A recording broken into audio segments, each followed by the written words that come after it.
Yo, what's up guys? Andy from TapLab here, back at it with another Cash App video. Cash App loans have been popular lately, so I was curious what the maximum loan limit is for the Cash App Borrow feature. If you're unfamiliar with this feature or any other features within Cash App, definitely check out my channel where there's hundreds of tutorials and experiments. You can also sign up with the link in the description and get $5 for free. Getting right into this, I did some digging.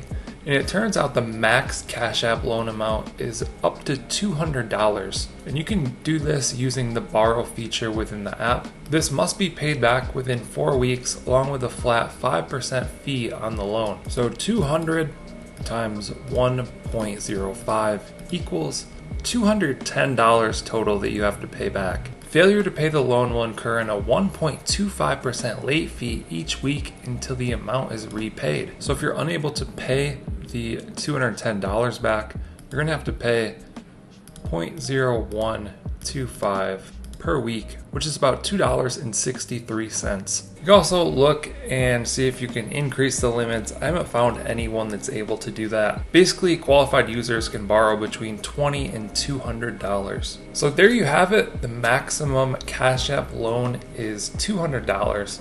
Hope you guys enjoyed this video, found it helpful. Let us know what you think down in the comments below. Like and subscribe if you want to see more videos like this. Thank you guys for watching. I'll catch you in the next one.